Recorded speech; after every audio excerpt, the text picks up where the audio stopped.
E a gente já pode dar uma dica de vida para as pessoas? Vamos olhar ali para aquela câmera. Eu e a doutora temos uma dica para você.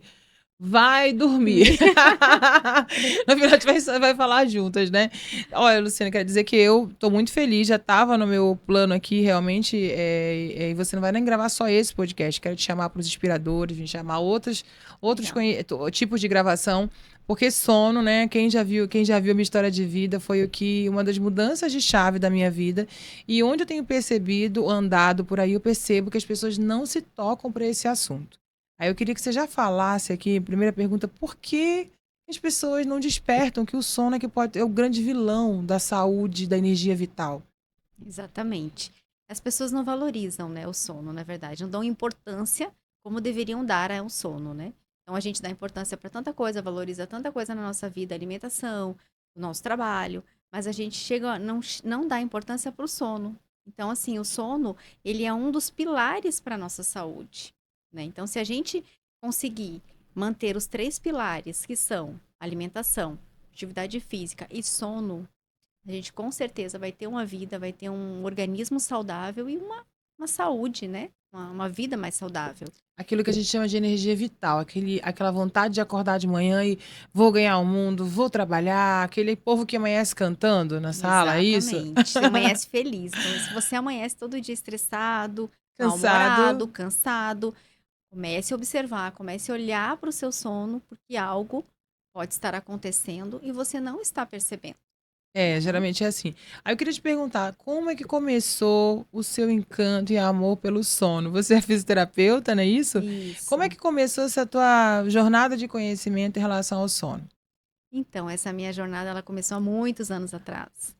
Eu sou fisioterapeuta, né, formada em 2004 e trabalhei no início da minha carreira, eu fui trabalhar em vários hospitais, né, sempre na terapia intensiva, ou seja, a minha primeira formação foi físio e minha primeira especialização em fisioterapia cardiorrespiratória, né.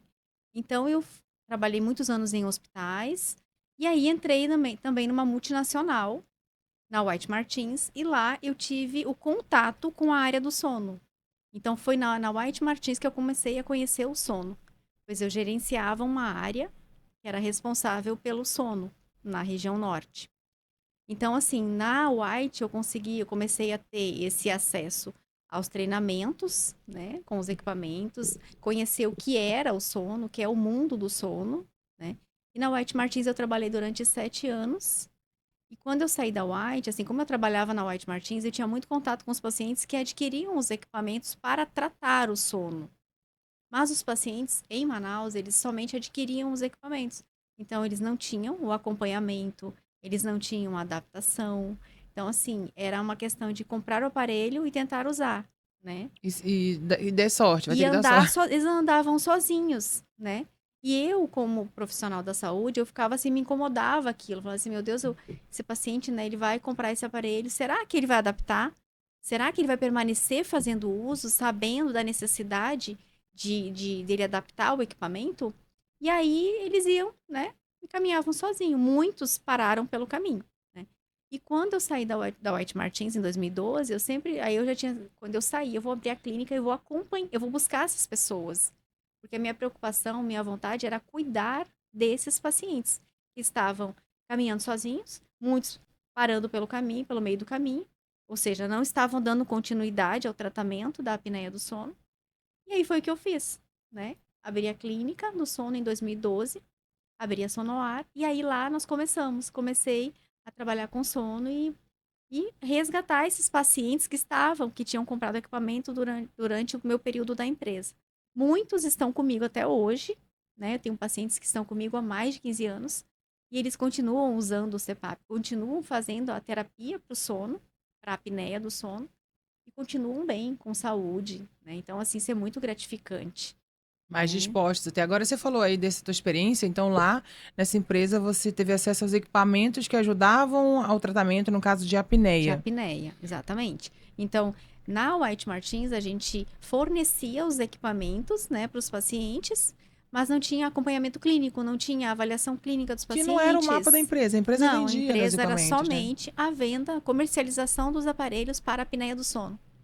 Só que lá dentro, claro, a gente tinha treinamento com os fabricantes, então, assim, muitos treinamentos em relação ao sono, mas lá era especificamente isso, né? Nossa, então quando você começou, os pacientes falaram, meu Deus, agora eu vou ter alguém que vai me Exato. acompanhar. É. Antigamente foi mais ou menos assim. Foi. Aí, quando eu entrei em contato com os pacientes, falou: Nossa, graças a Deus, porque eu tô tendo dificuldade aqui, eu parei, a minha máscara, sabe, não dá mais certo, né?